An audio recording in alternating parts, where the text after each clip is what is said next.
Why was he assassinated? Reverend Dr. Martin Luther King Jr. was assassinated on Thursday night, April 4th, 1968 in Memphis, Tennessee. Dr. King took a single bullet to the face while standing on the balcony outside of a second-floor room at the Lorraine Motel. The assassin, James Earl Ray, was apprehended in the UK and extradited to the US, where he would plead guilty to the murder of Dr. King. However, Ray would almost immediately recant his plea, claiming he was framed by a gun smuggler named Raoul. The legitimacy of Ray's case came into question when it was discovered multiple agencies, including the FBI, were conducting extensive surveillance of Dr. King. Dr. King's son, Dexter Scott King, would support Ray's claims in a televised meeting while visiting Ray in prison. Ray died in prison on the 23rd of April in 1998. A civil case was won on behalf of Dr. King's family that uncovered testimony directly contradicting the evidence in Ray's trial. At his funeral, a tape was played of Dr. King encouraging us to mention that day that Martin Luther King Jr. tried to give his life serving others. So what I want to know is, how shocking is this? Ona Judge was a slave born at George and Martha Washington's home in Mount Vernon, Virginia around 1773. Washington would become president in 1789. The following year, the Washingtons would bring several slaves, including Ona, with them to Philadelphia, the temporary capital of the U.S. In 1796, Ona Judge would take advantage of the Washingtons' absence in the house and flee. The Washingtons were furious. Never mind that even in Philadelphia, there were laws against keeping someone enslaved longer than 6 months.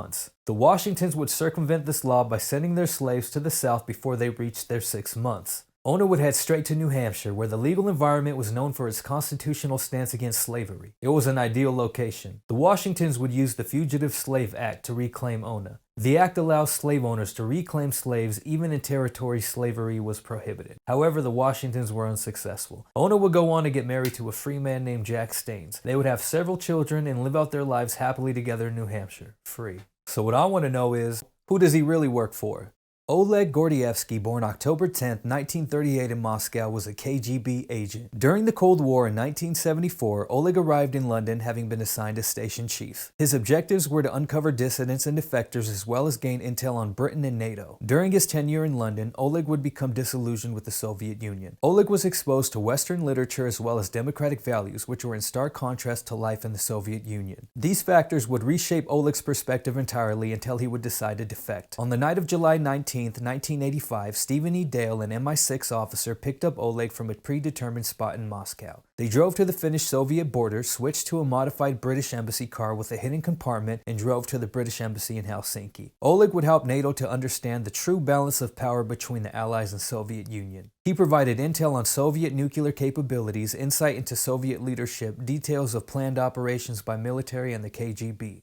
So I want to know, would you have forgiven? In 1957, at a Bronx, New York courthouse, Bert Pugash, an attorney, was love-struck when he saw 21-year-old Linda Riss, who was at the courthouse testifying as a witness. Bert would try to talk to Linda, but she would refuse him. For 2 years, Bert would obsess over Linda until he decided to hurt Linda for her rejection. On June 5, 1959, Linda was walking home when 2 men threw a white powdered substance in her face. The stuff got in her eyes and would immediately cause severe pain. The substance was lye, which is a highly caustic substance that can cause immense pain, immediate tissue damage, and even blindness. Sadly, Linda would experience all three, becoming permanently blind. In 1961, Bert Pugash was sentenced to prison for his involvement in the attack on Linda Riss. Relatively soon after Bert's incarceration for the attack on Linda, Linda would start coming to visit Bert in prison. She would forgive Bert and fall in love with him, beginning their relationship while Bert was in lockup. When Bert was released on parole in 1974, Linda was waiting. They would go on to get married and have a daughter. So what I want to know is, would you fight for this? In 2007, at an auction in Maiden, North Carolina, Shannon Wisnat had his eye on an item. He bid on and eventually won the item, a barbecue with a smoker feature. When Shannon got the barbecue home, he would find that he got an additional free gift that was left inside his prize, a mummified human leg. The conditions in the sealed barbecue smoker were just right to partially mummify and preserve this human leg. Shannon was already eccentric and very charismatic, so he saw this as an opportunity.